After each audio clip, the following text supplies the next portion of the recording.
selamat siang untuk kita semua. Saya atas nama Martinus Mazhar Radun akan membawakan materi gerak jatuh bebas. Saya bacakan. Pertama, pengertian. Gerak jatuh bebas adalah gerakan benda yang jatuh ke bawah tanpa adanya gaya lain yang bekerja pada benda tersebut kecuali gaya gravitasi. Gerakan ini terjadi karena adanya percepatan gravitasi yang bekerja pada benda. Kedua, konsep dasar gerak jatuh bebas. 1. Percepatan gravitasi. Percepatan gravitasi atau biasa disebut G adalah percepatan yang bekerja pada benda karena gaya gravitasi. Percepatan gravitasi ini adalah sekitar 9,8 meter per sekon kuadrat di permukaan bumi. 2. Kecepatan awal. Kecepatan awal atau bisa disebut V0 adalah kecepatan benda saat mulai jatuh. Kecepatan awal ini biasanya dianggap 0 karena benda mulai jatuh dari keadaan diam. 3. Waktu. Waktu atau biasa disebut T adalah waktu yang diperlukan benda untuk mencapai kecepatan tertentu atau mencapai jarak tertentu. Dan yang keempat, ketinggian. Ketinggian atau H adalah jarak vertikal antara benda dan permukaan tanah. Yang ketiga, rumus gerak jatuh bebas.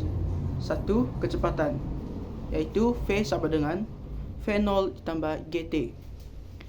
2. Ketinggian, yaitu H sama dengan H0 ditambah V0T tambah 1/2 GT kuadrat.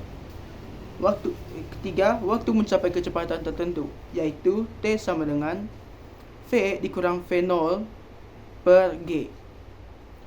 Keempat, waktu mencapai permukaan tanah, T sama dengan akar dari 2H per G.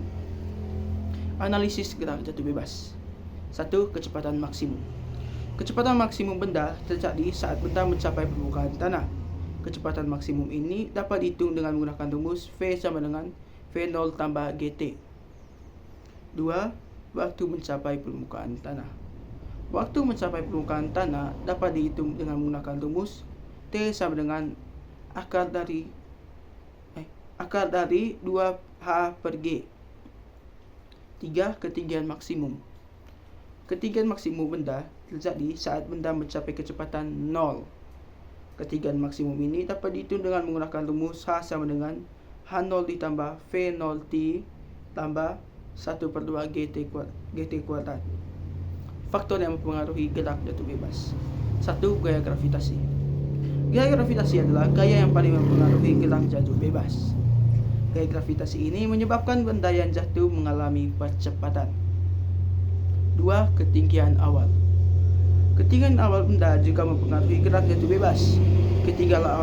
Ketinggian awal yang lebih besar akan menyebabkan benda mencapai permukaan tanah lebih lambat. 3. Bentuk dan ukuran benda. Bentuk dan ukuran benda juga mempengaruhi gerak jatuh bebas. Benda yang memiliki bentuk dan ukuran yang lebih besar akan mengalami percepatan yang lebih besar. Kesimpulannya yaitu, gerak jatuh bebas adalah gerakan benda yang jatuh ke bawah tanpa adanya gaya lain yang bekerja pada benda tersebut, kecuali gaya gravitasi. Gerakan ini terjadi karena adanya percepatan gravitasi yang bekerja pada benda. Dengan menggunakan rumus-rumus gerak jatuh bebas, kita dapat menganalisis dan memprediksi gerakan benda yang jatuh ke bawah. Berikut adalah contoh soal. Sebuah benda jatuh dari ketinggian 40 meter. Berapa waktu yang diperlukan benda untuk mencapai permukaan tanah? Yaitu J sama dengan 9,8 meter per sekon kuadrat. Jawabannya yaitu diketahui H sama dengan 40 meter, G sama dengan 9,8 meter per sekon kuadrat. Rumus H sama dengan 1/2 GT kuadrat. 40 sama dengan 1/2 9,8 T kuadrat. T kuadrat sama dengan 40 per 1/2 9/8 sekira 8,16 sekon. T sama dengan akar dari 8,16 T sekira akar dari 8,16 sekira 2,86 S. Jadi waktu yang diperlukan benda untuk mencapai permukaan tanah adalah sekitar 2,86 detik. Baik, itu saja dari saya. Terima kasih.